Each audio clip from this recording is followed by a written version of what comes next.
All right, we're good to go. All right, cool. All right.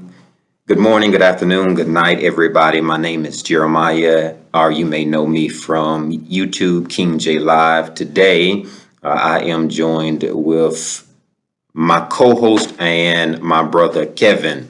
I want to welcome you to the King J Live Show and to the podcast, our broadcast, our YouTube. Welcome, bro. I like the beard. I wish mine would grow something, but I'm just bald everywhere. It's crazy, bro. How are you? I'm doing wonderful, man. God has been good. Can't complain, man. God has been good. He is. He's good. He's a good God.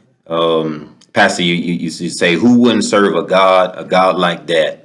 Brother, our topic today is what do you do when you don't feel it? Um, I actually had it typed out a little bit better on the thing, but I don't have it in front of me You hear, though. you hear, you hear me. You hear me good enough, though, right? Yeah,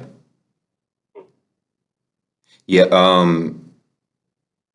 Can you bring up your text messages or no? Let me see. I can. I got him right now. Okay. If you'd read that off for us, what the topic is, real quick, because I don't have it, please. 1 second. I'll pull it up. So you said the topic was John 6. John, as you said, like John 19, verse 16 and 17. The topic was sometimes I just don't feel like it, and the point of discussion was, what do you do when you don't feel like getting up or going on? How do you deal emotionally when what you're assigned to do is difficult for you? And then, as you said, like the intent is to explore the text, relate the story to the audience, and educate to equip with encouragement. Yeah. Um, the floor is yours, sir. I'm gonna let you introduce yourself and then like bring point of topic for conversation. Well, my name is Kevin Romeo, and I kind of appreciate that topic, man, because the discouragement is real. For me to sit here and say like I've never been discouraged and I've never felt like moving on, I'll be lying. But I just wanted to share three texts for some foundation, and I mean, if you would like to give some feedback after that, feel free. The first one I want to journey to. Well, actually, let's start with yours. Yours was John 19, verse 16, right? Yeah. And it says, then delivered he him, therefore, unto them to be crucified. And they took Jesus and led him away. So, as we're reading this, it's clearly like he's about to die. Like, Right. who wants to die? Who wants to die?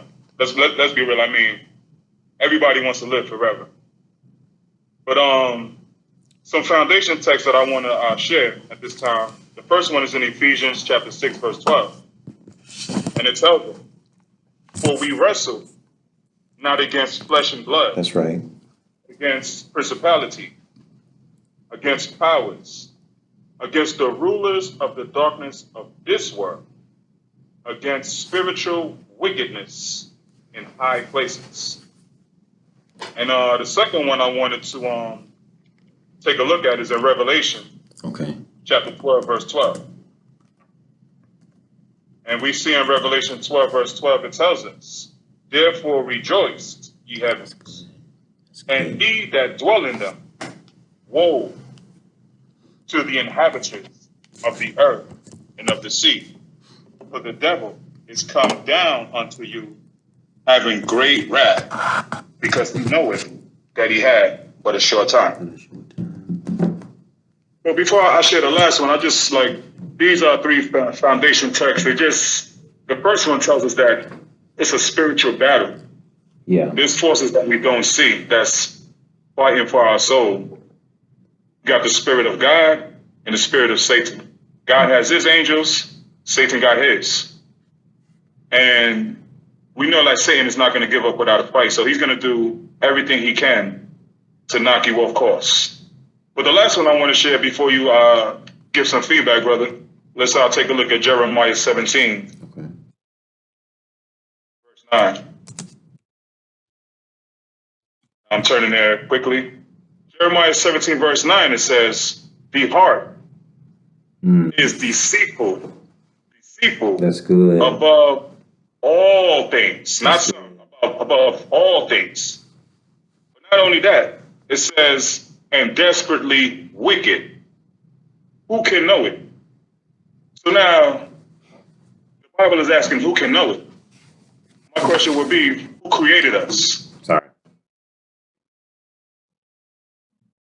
As I said, like, the heart is desperately wicked. Who can know it? Yeah.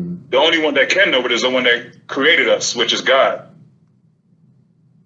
And I mean, I don't know if you have any feedback at this time before we move on. Those are really good texts, Doc. The one in Revelations, says, I want you to rejoice, and everybody that dwell in heaven and the inhabitants of the earth and the sea. It says, for the devil has come down onto you, having great power, but knowing that his time is short. I think that is encouragement to know that, as the old folk used to say, trouble won't last always. My mama used to say it won't be like this always. You got to know that you know, like the valley just lasts for but a season. I came into the quote unquote work today, and while I was here, a little bit discouraged about all of the stuff that I need to get done and just being behind in it, and just wanted to like go home and say forget it. And I thought in transparent form, for us who are spiritual, who have a relationship with God, it may be easy for you to pull a text and to encourage yourself and bring yourself through. But for them that don't and lack it, then they may find themselves like in a place to just say, I don't feel it.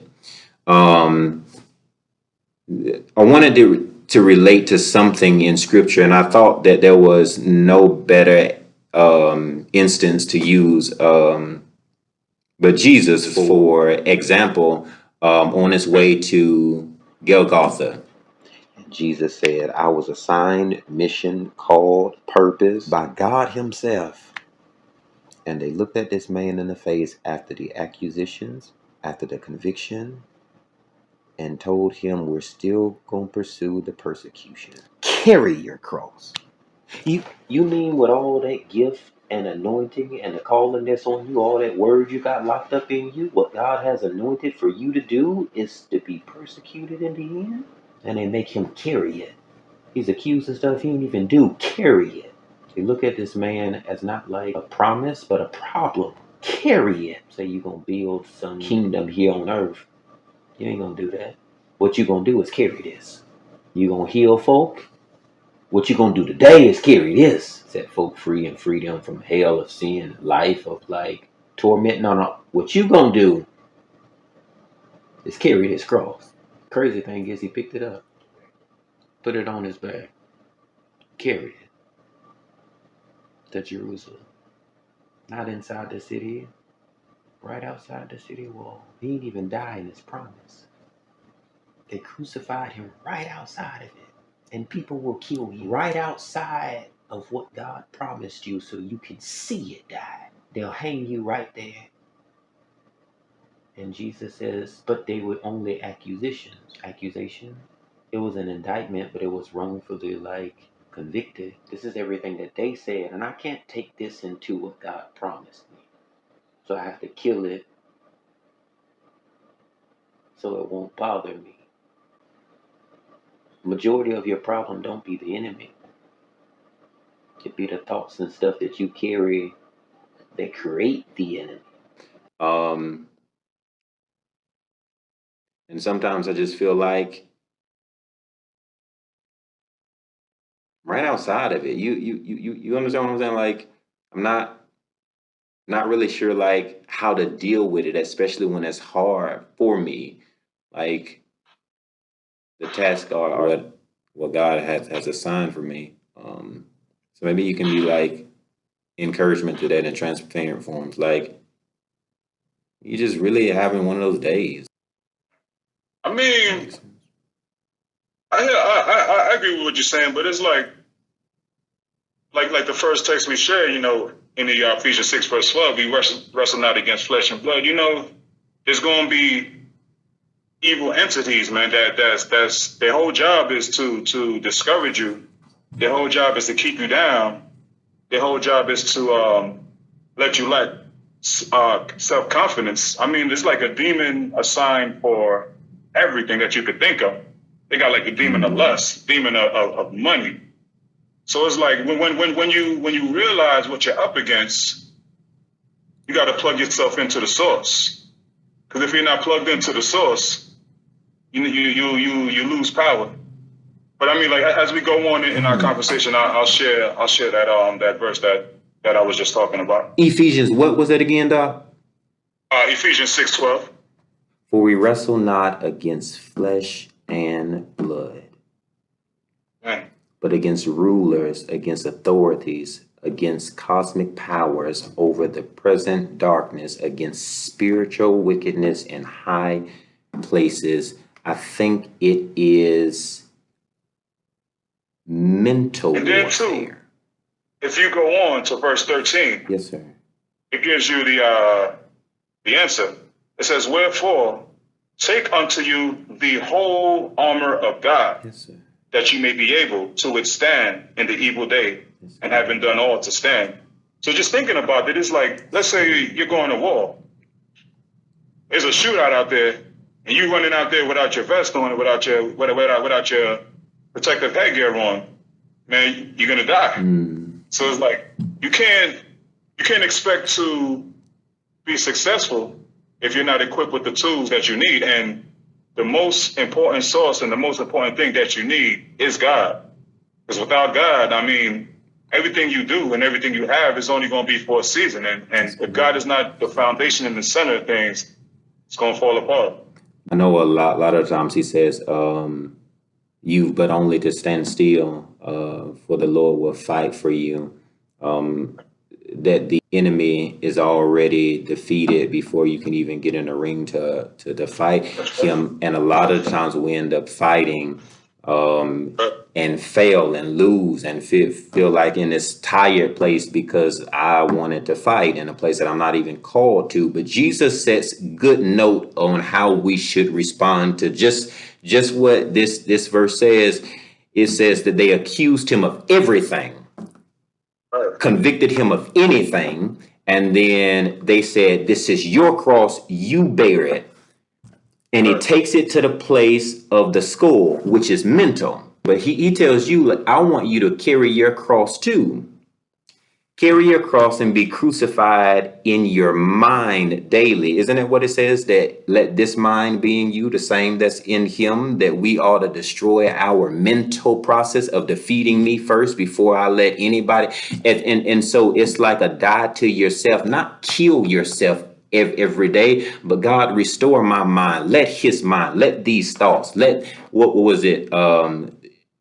Whatsoever things are pure and are heavy, holy and of good report. It goes down the list of what those things are. It says, think on these things, and you have to be crucified in that old way of thinking. It says, how can you put new wine into old wineskins? And he takes everything that they accused him of, everything that he's convicted and then persecuted for, on his back to the place of the skull to like crucify those thoughts, I think, mentally. Once you deal with something, then we've dealt with it. And I didn't mean to cut you off, man. As you were speaking, like something just came to my mind, man. At my church I go to, man, they had like something for the young people, man. And it was pretty interesting. Like the name was called Identity Crisis. And you know what I think it is for us as individuals, man? Like sometimes we got an identity crisis, man. Because when you know who you are, child of God, and you know what God has to offer, and you know his promises and you believe his promises and you feed on his promises, I mean, you can't lose. Can't lose. So we just got to know who we belong to. I'm homeless. Right. But I'm a child of God.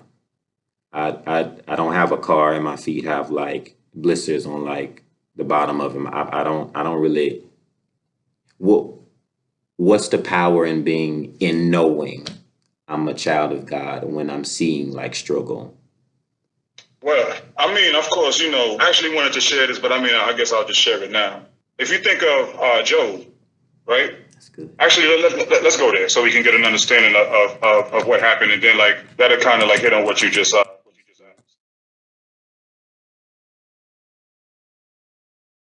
Right now, give me a second. It's crazy that you said to go to Job, because I swear like that's the verse that came to me like right before John, and I was like, well, I've already sent it, but yeah, that's confirmation. Go ahead.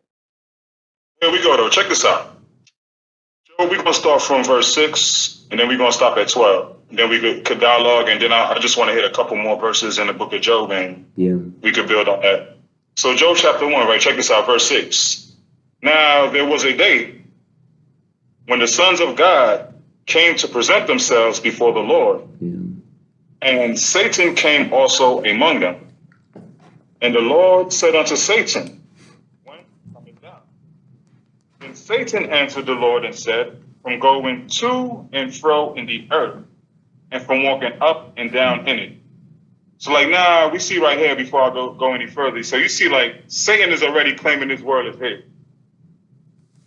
Yeah. But let's elaborate a little bit more. And it says, and the Lord said unto Satan, hast thou considered my servant Job, that there is none like him in the earth, a perfect and an upright man, one that feareth God and escheweth evil? Then Satan answered the Lord and said, doth Job fear God for naught? Hast not thou made a hedge about him, and about his house, and about all that he hath on every side? Thou hast blessed the work of his hands, and his substance is increased in the land. But put forth thine hand now, and touch all that he hath, and he will curse thee to thy face. And the Lord said unto Satan, behold, all that he hath is in thy power. Only upon himself put not forth thine hand. So Satan went forth from the presence of the Lord. And if you read like in the next chapters, you see he attacked his family, attacked his body. Like Job lost everything. Like Satan wiped him out completely. So like, if you want to put it like that, like Job was practically like homeless, if you want to put it like that. He destroyed everything. But I mean, just to show the verses, let me read from 13 to 16. And it says, and there was a day when his sons and his daughters were eating and drinking wine in their eldest brother's house. And there came a messenger unto Job and said, the oxen were plowing, and the asses feeding beside them. And the Sabines fell upon them and took them away. Yea, they have slain the servants with the edge of the sword, and I only am escaped alone to tell thee.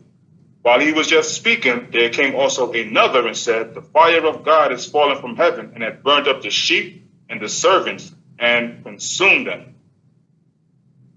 And I'm telling you, man, like Satan, it's real, man. Like it goes back to Ephesians 6:12. Like it's a spiritual warfare. Like Satan, this guy, he you don't have no breaks. Like he's always on the attack. He's always trying to pull you down. But what I love about God is he knows what you can handle. And that's why he gave Satan the green light, but he gave him restrictions. He said, like, you could do this, but you got a limit, brother. Yeah. So like sometimes when we go through things, God sometimes allows things to happen, man, so we can look up. But a lot of people don't want to look up. A lot of people just focus on themselves. Yeah. And when you focus on yourself, you're always going to be stuck in sorrow and misery. That's what Satan wants until he destroys you. Because greater is he that lives in me than he that is in the world. And it does not matter what your mind tell you. There is purpose on you. And the sign of that is because the enemy attacks you and it lives in a place where you're unsure. When you know who you are and whose you are, you know who to look to. That's right. And so you're focused on his plan and what he called you to. When Right. you're unsure of your identity, is what you said, then a lot of the times we end up going back and forth in our mind, whether I should do Right. this, whether I should do that. And the Bible says that God asks the sons of God, where was the enemy created? Where had he been? Where did he come from? It says from indecisive people who did not know who they were, back and forth in the earth, Right. to Right. and fro. I find a lot of people find themselves like just back and forth in life, like not sure really what to do. And that's where the enemy lives, in confusion. God is like, I'm not the author of that, but I've made you a purpose and a plan and a path for you to go to. And I think like if we stay on that, then we'll end up like not fighting these wars and stuff. And at verse 13, everything fell apart. Right. By that, like 13 becomes unlucky. And that's when the attack started. But if you look at it though, If you read in chapter 2, verse 9, like listen to what his wife says. Then said his wife unto him, dost thou still retain thine integrity? Curse God and die. For here goes the power. Job knew his identity. He knew who he was. But he said unto her, thou speakest as one of the foolish women speaketh. What? Shall we receive good at the hand of God? And shall we not receive evil? In all this did not Job sin with his lips. Satan, even Satan knows. Satan knows the goodness of God. He said it right here in verse 10. Hast not thou made an hedge about him and about his house and about all that he hath on every side? Thou hast blessed the work of his hands, and his substance is increased in the land. The enemy knows who God is. That's part of like that and that's what encourages me, man. It's like I understand and I see and I know that there are unseen enemies, man, that's trying to knock me off course. But it's like this time I told myself, by the grace of God, I ain't letting nothing stop me, man. And like, God bless you too, brother, because like what you're doing right now, like this is what we're called to do, man. that's good. That's what we're called to do. That's what we're called to do. You got to stay focused and not get distracted. And notice that the enemy does not mind waiting, and he'll use anything as a disguise. You find in chapter 1, he's like, I'll make them curse you to your face. And I'm not sure if we connect the two between what his promise to God was that he'd make Job do and what his wife said in chapter 2. But sometimes you can be sleeping with the enemy and not even know it. Sometimes it can be in your house and you in bed with it and don't even see it. And Job calls her out on it and it's like, I can't call you wife, not for this, because you sound like a foolish woman. I'm wondering if God sometimes like irritates the environment around you so that some people connected to you can get away from you so you can get what you're supposed to have, like from him. Now, I'm not sure if he actually gets a new wife or if this is the same one, but sometimes it don't even be you. It'd be stuff that's connected to you that be the reason that you're going through. There is some stuff that you are assigned to. And because you are assigned to it, you spend so much time with it, your closeness becomes casual. And if you're not careful, you'll forget it's an assignment and start sleeping with it because it has purpose and it's an assignment. It's something that needs to be fulfilled and completed, but the purpose over you won't let you forget it. But it's so potent, you'll end up impregnating it. And you get so close to what you're assigned to that you begin to have babies with people who are not purposed on you. And what you have is not a child. You got a schizophrenic project.